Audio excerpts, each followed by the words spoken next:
Uh-oh. Initiating lockdown sequence.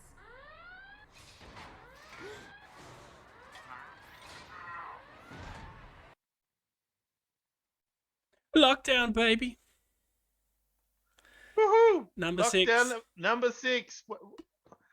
Locky D. Lucky D number 6. Very Six- excited. Here we go again. 6.0. Here we go again. Football's back in Melbourne. We played the Dogs. Woohoo! For us, it's Round back in Melbourne. 21.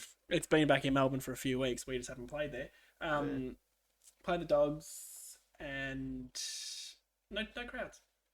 No crowds. At least we're back in Melbourne. I am excited. The boys at least are at home. They're travelling between home and the ground, so that's a nice thing for them. That I know. I'm the understanding of that String is the only one with a family, isn't he? I don't think any other player has a child in our club. I have Yeah. no idea. There's a stat. Throw that out there. I'm throwing it out there. String Alright. is the only one with kids. All right. And you thought we couldn't top the intro I didn't record. That was and it was so good, people. It so much better was. than this one. It was great. Didn't expect child stats though. I said this joke and everyone laughed. It was No hilarious. one laughed. All right. We're up against the Dogs and The top of the team. the top of the table. top of the sorry. table Dogs, Yep. and we will be without Dyson Heppel, who's broken his other thumb. Man And you needs got to a learn question to about punch. how he's attacking the football Yes. at the moment. If he's He's all punching thumbs. with his thumb, Still thumbs. and Langford's re-injured that hamstring, I believe. So we knew both of them were going to happen. We didn't know this was going to happen when we spoke after last week, but No, on Sunday, no. here we are. Or Monday. The extended bench being a Sunday game: Waterman, Phillips, Hooker, Gleeson, and Guelphy. For the Dogalogs, Cody Waitman managed the arrogance of the team. Oh, Mitch Hannon out injured. In comes, are you ready? Adam Trelaw. well, it's a pretty good player. It's disappointing. Ed Richards, Lachlan McNeil, Lewis Young, and Taylor Duray. For them, obviously Trelaw's a lock. Not sure about the rest of their ins. If Trelaw's named, Trelaw is playing. For us, there's a bit of an interesting one here because our conversation last week after the Swans game was around how we can maybe fix Waller. Or not fix Waller, but cope Well, without we Waller. talked about if Waller was going to get selected, and yeah, And so he's, well, at the moment, he's named at in his forward pocket position. So you assume he plays. Cale Hooker's named. Not really a like for like for him with Heppel or Langford. No, definitely not. I mean, the obvious likes for like is Gleeson for Heppel, and that's happened Yep. nearly every time. I think Heppel's gone out, Gleeson's gone in. So if I was a betting man, sometimes are, then that would be the obvious in and out. The Langford. Well, you assume he's a winger or a half. Well, he's a winger, half forward. You have to bring someone who can run. Like that's not Hooker. It's not Hooker. Interestingly, Sam Durham is named also in the forward pocket, and Tom Cutler's named on the wing. So they may have already covered that, and we might see someone like Waterman come in just as a medium. I did see on the forward. Essendon medical thing that who did you just mention? Oh, God, blank. Waterman, No, the other Essendon player that sometimes we struggle with. Guelphy, Durham, Cutler. Cutler, he covered. Sorry, it's late at night for me.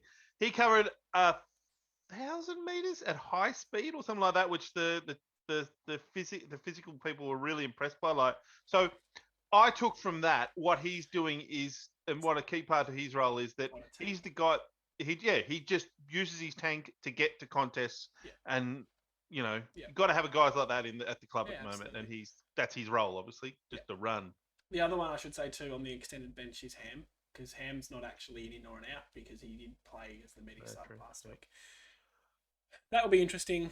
I don't think my little thing around Waller getting dropped, Hind going forward, Gleeson into cover will happen, especially now Heppel's gone down. We'll never know if that might have happened had Heppel not have gone down.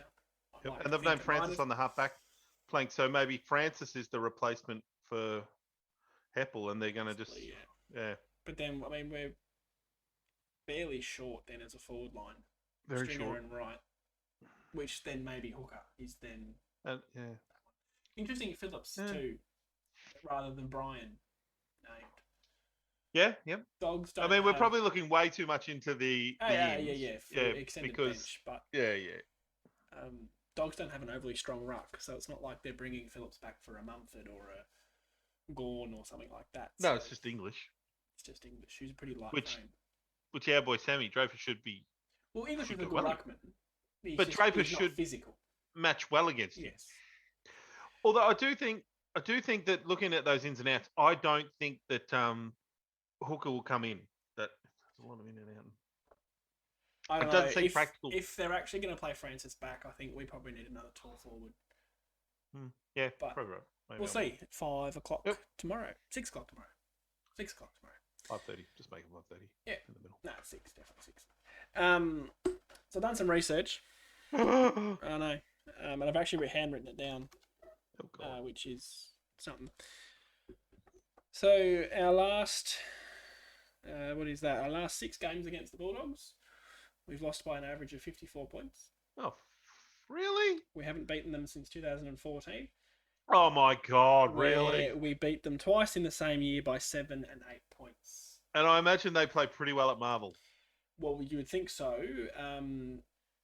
Just game by game from 2020 back, we've only played them once every year. So 42-point loss in 2020, 104-point loss in 2019. God. That was the night they kicked like 22 in a row or something ridiculous. Yeah, I remember that.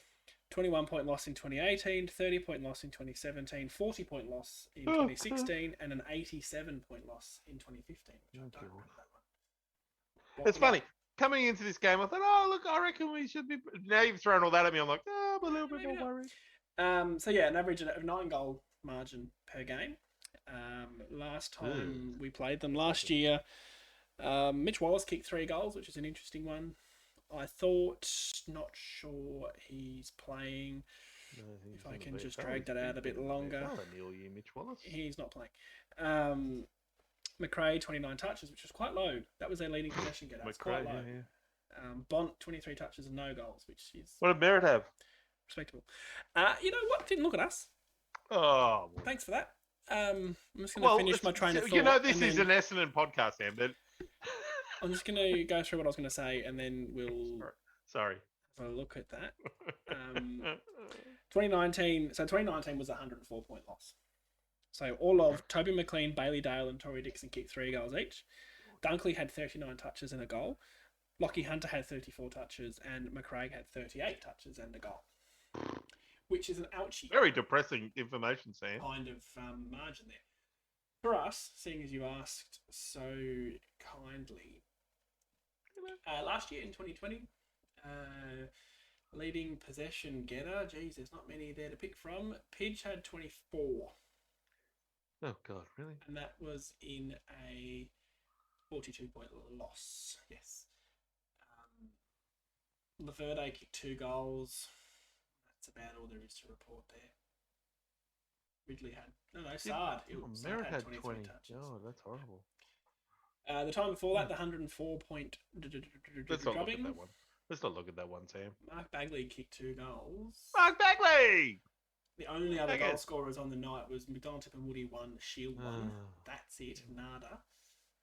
And 4 goals, 9. We were pretty inaccurate, though. Hi, Kyle Langford kicked 24? No, he had 24 touches, but I've just spotted a young Zach Merritt with 33, which is respectable, I guess. So we've had our pants. We've been well down a few times. Flogged, yep. I've got a few more here if I can. I don't think there's much else to say about the games themselves. Making me cry, Sam. I'm going to make you cry some more. Our last 5 games against the Dogs, Lockie Hunter has the highest average disposals of 30. Zach Merritt is only averaging 24.8. That's 25. Amazing. In the last 5. Like he's worse, surely. Yeah.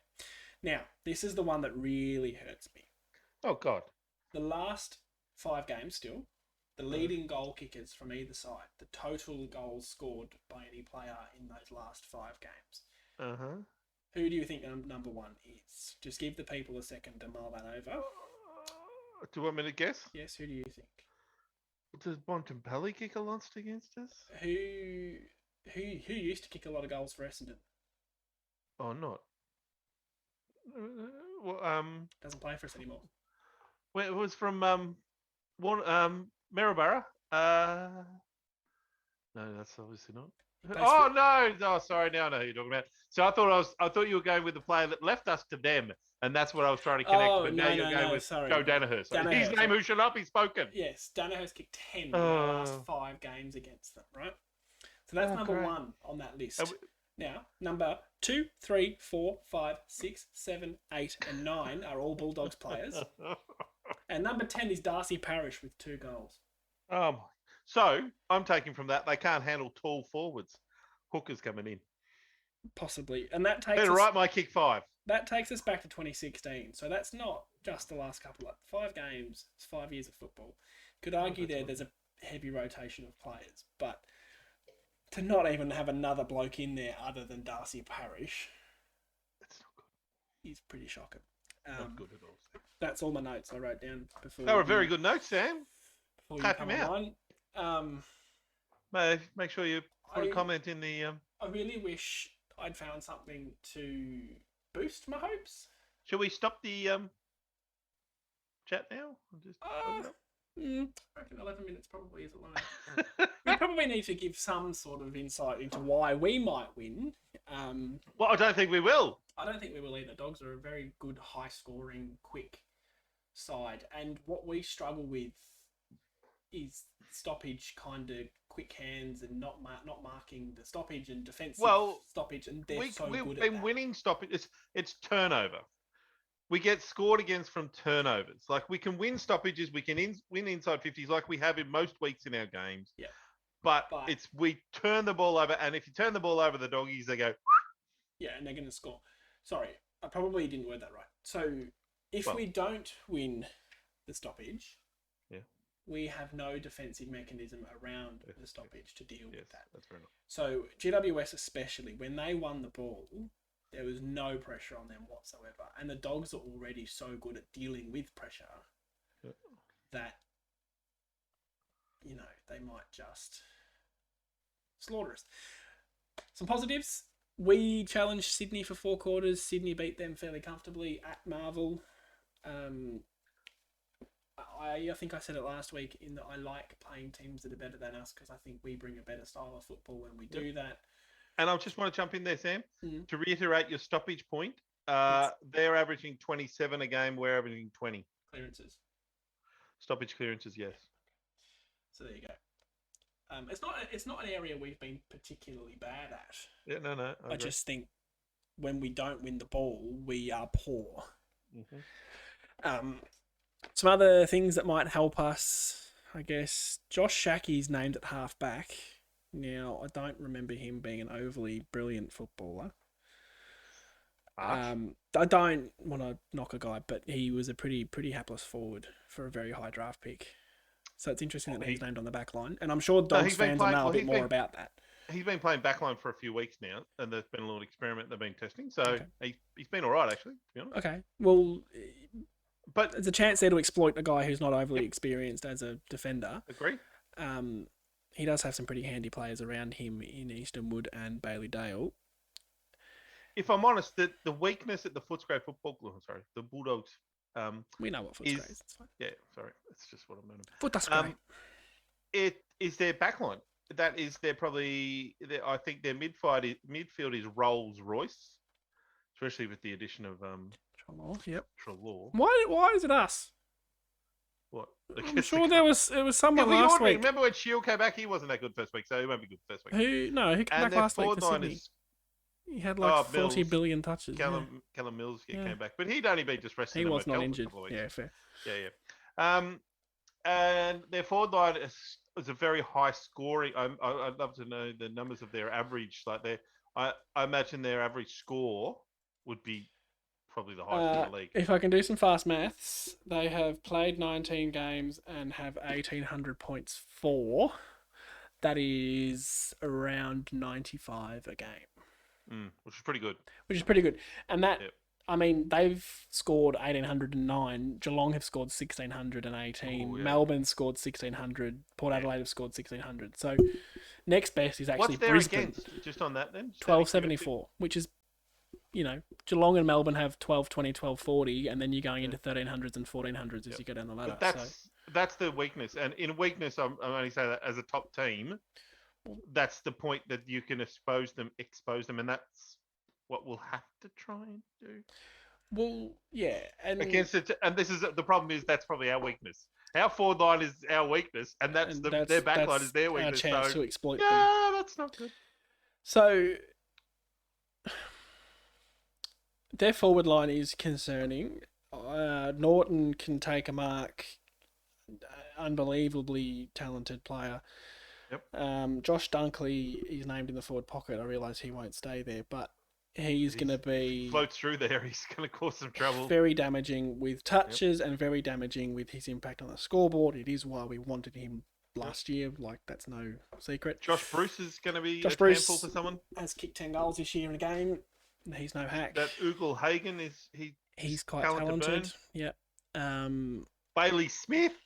Yeah, Jason Johannesson's actually had a really good record against us, particularly in the last few games we've played them. Yep. Libber in the middle with Hunter and Trelaw. Like, they've got class everywhere, and that's no surprise for a team on top of the ladder after 20 weeks of football. The half-back line, and Bailey Dale's having a good year. So, yeah, outside of a generic, their back line sucks. Doesn't suck at all. No, I know. It's the only weakness. It's their weak. Yeah, they're shit. I guess the thing is, right, in a game like this, I do, in my heart of hearts, believe we can beat any team on any day, whether that's an upset or we just play the football I know we're capable of playing. I think as a football fan, you have to have that. Otherwise, what's the point? Yeah, of course. Well, you want it, in anything, you want to pit yourself against the best to see where you're at. And we did it last week. Sydney form team in the comp, and we were respectable against them. More than respectable, just a bit sloppy in some areas. We've still got weaknesses in our team, and we accept that. I think of all the teams in the comp, the Dogs are the ones that are going to make us pay from turnovers. Oh, yeah. So if we don't use the ball well, that's going to hurt. I was worried about Sydney's ball movement by foot. I'm worried about the Bulldogs' movement by hand. Yeah, They're so quick. I'm ready to get annoyed at that. There will be patches where they will kick 6-7 goals in a row, and we won't be able to stop them. Good news. Some good news is that we don't have Razor Ray Chamberlain umpiring for the first time in a couple of weeks. He annoys me even when we get the free kick. He triggers me. He talks too much. He just. I don't like umpires. I find it frustrating when they give instructions. Yes, and the key thing for me where umpire the game, mate. I say Ray pisses me off even when we get the free kicks. There was one, I think it might have been a ruck contest where Draper got held, and Razor's come in, blow the whistle. And, holding Essendon, you had a handful of his jumper. Ray, shut up, pay the free kick, and move on. Holding Essendon. Just say holding Essendon. Yeah. Move on. He wasn't arguing. Anyway, so yeah, Donlan, Rosebery, and Fleer, two of those names I know, which never bodes well for umpires. But I've never got into. I don't know any umpires. My theory is, if I know the name, they're probably not good.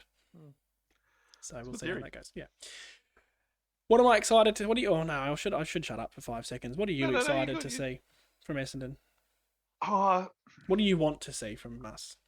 Look, I'm still, to be honest, I'll probably be more excited 6 o'clock or whatever time we decide the team's come out tomorrow night to see the actual ins and outs. Yeah. Because I still think this hooker thing's a big thing. Because I still think if he's not picked, then that's massive. If he is picked, and I'm like, well, I can understand probably why, because, but we can't have, against the Dogs, you can't have guys who do not run and chase, because what they also do with all those things we've talked about is they cover the ground like bullets. Like they are, all their players run and run and run and run. They don't have lazy football players hanging around there at their club. Yeah.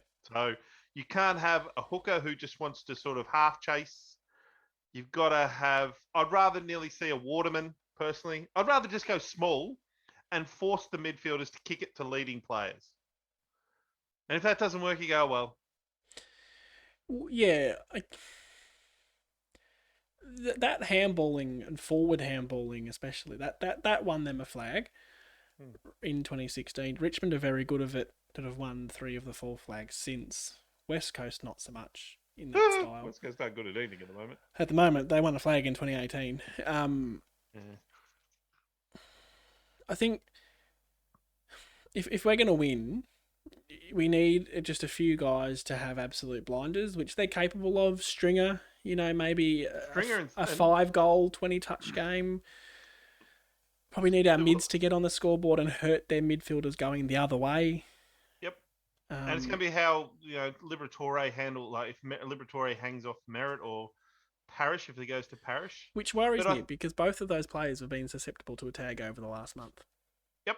But then it's about the guys like Stringer and Shield because they're free. No one's hanging around them. They've got to influence the game. It's a big one for Shield for that reason. I think you say he may not have anyone paying close attention to him as his third game back. He did look good last week. Yep. Everything should be pretty much we're getting up to cherry right now, third game back. Again, I go back to that blind turn. I still see that when I close my eyes. I love Dill.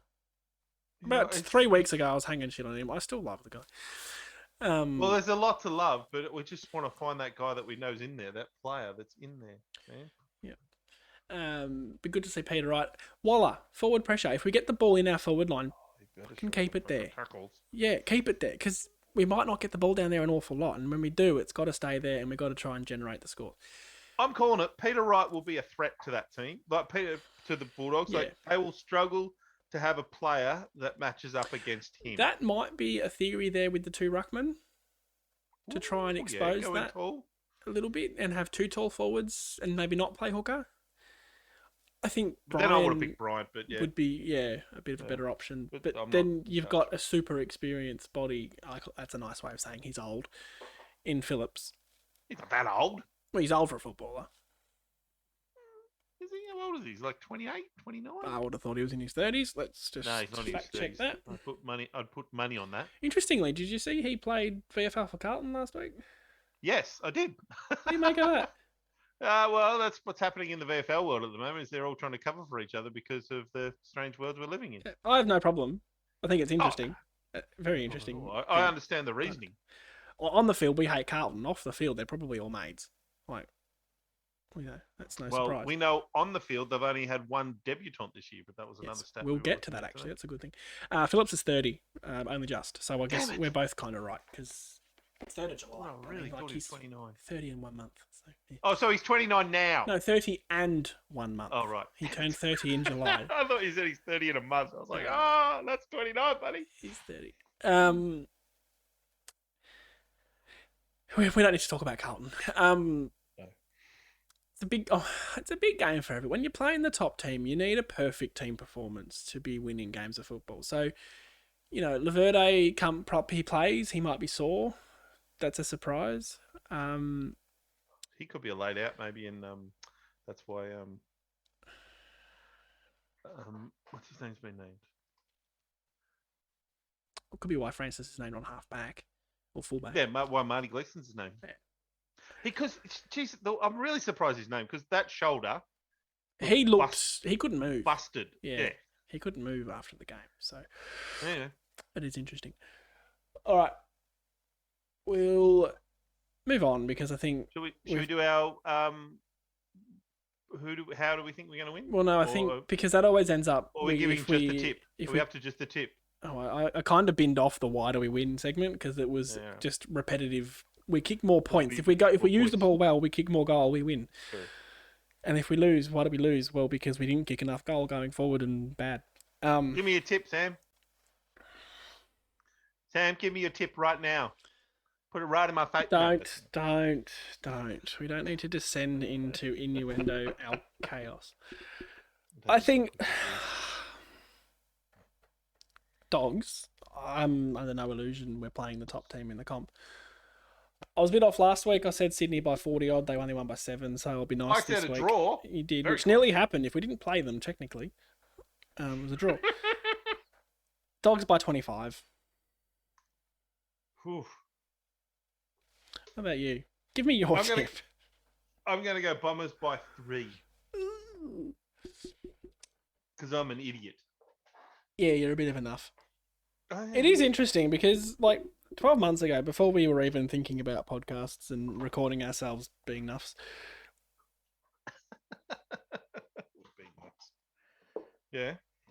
I was going to say I was the really pessimistic one, but that's kind of still true now because I'm tipping the Bulldogs, so I didn't really have a point there. Well, I think that 12 months ago you would have thought that we would have lost this by 1,000,000 points. Well, I think 12 months ago, yeah, I was very negative. I can't not think that we're going to win, but of all the stuff you've told me, we probably should not win. Yeah. I think there's a difference in I'm going to sit down and I'm going to watch it and I'm going to want us to win. And I think we can win. And if we don't, I'm going to be annoyed still because I expect perfection every time I watch this team play and I'm often disappointed.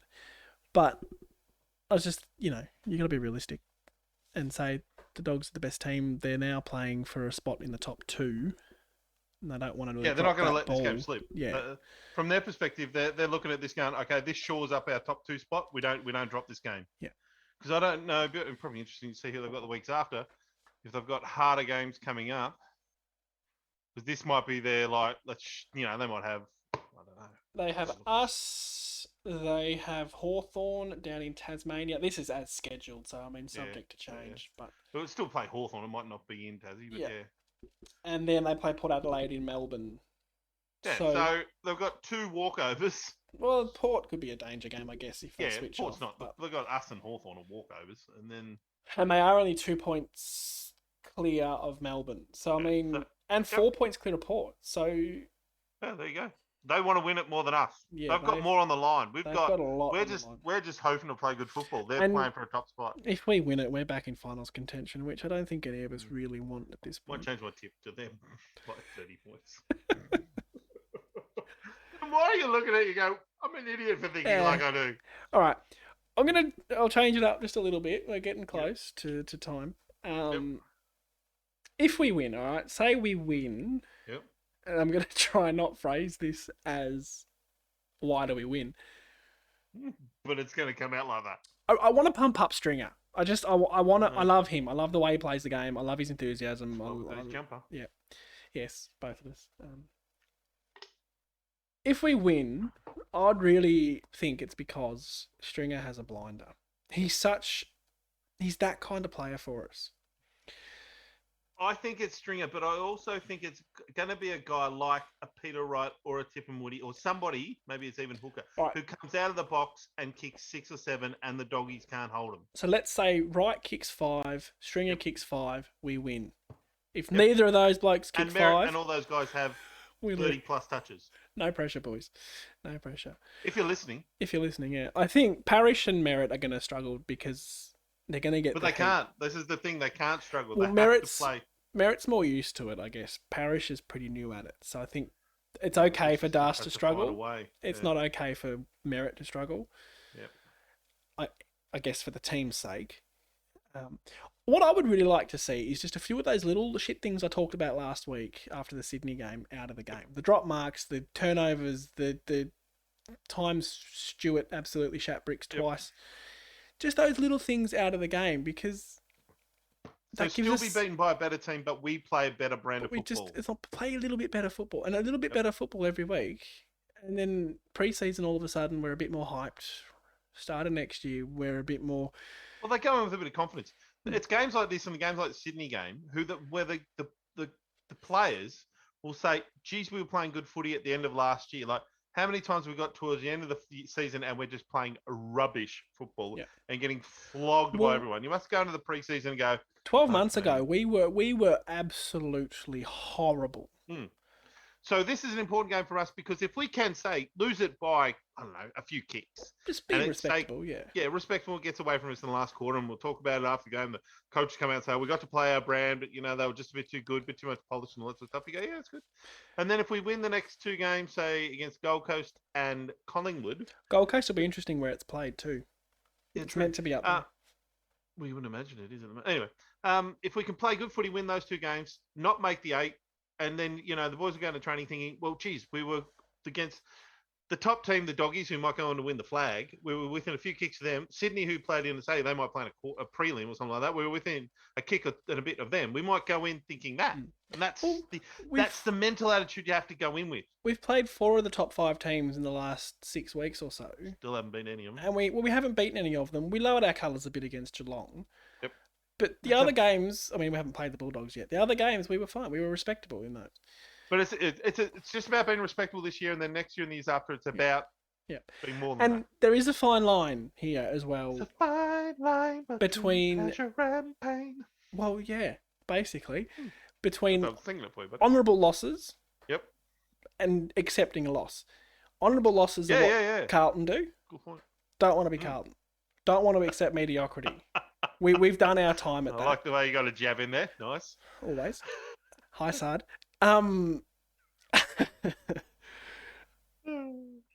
But you've also got to be realistic. It's 1st v 10th. Yeah. And if we can play our style of football, if we played like absolute shit and get away with a 5-goal loss, I'm not going to be happy. If we play there's a good chance we could lose by 10 goals. Well, yeah. If we play 3/4 or 2/4 of our style of football and then their class just comes over and gets on top, I'm okay with that. Is that the best case scenario for you? Is that we play whatever percentage of the game as best as we can, but we can't, knowing who we are, we can't play that for 100%. Best case scenario is they have an off day and we win by 5 goals. But no, that's the fantasy. Let's just believe they're going to be the team that's on top of the ladder. And which they are. Even if we could get a quarter where we just get on top and actually convert and score, and if at halftime we're within a kick or two, you go, yeah, right. But again, as long as we're playing good footy, I don't want to see us close on the scoreboard, but we're still playing garbage footy. It's just that the Dogs. You won't be able to do that. You won't be able to do that against the Dogs. But yeah, kind of, sort of did it last week though. Yeah. We weren't brilliant last week. Oh, hang on, we were pretty good in the first quarter. Second quarter, yeah. But you know what I mean. First quarter, that football was fine. There's still a difference there. Oh, fair enough. I could waffle. We could waffle all day. Oh, we could waffle. We could waff. There's a quote. That's on the t-shirt. We can waff. But I do think it's I'm excited about the game. I guess. I'm always excited to watch the boys play, and I love my team, and I want to see them do well. And I do think it's easier to watch us play a better team than a bad team, because I hate playing North Melbourne. Yeah, I can. There's a part of me that can't handle the loss to the bad team, but there's a big part of me that can handle a loss to a good team, because I go, oh well. And then even if you get smoked by them, you're a little bit. They're a lot better than us, you know. There's less fist punching holes through walls. You're an angry man. No, I get angry. I still think it is important for us as supporters and for sort of membership and just the feel of the club for next year is that we are still competitive in these games. Exactly. To keep 80,000 members this year. Yeah, ridiculous in a COVID-affected year. It's still important we play well. All right.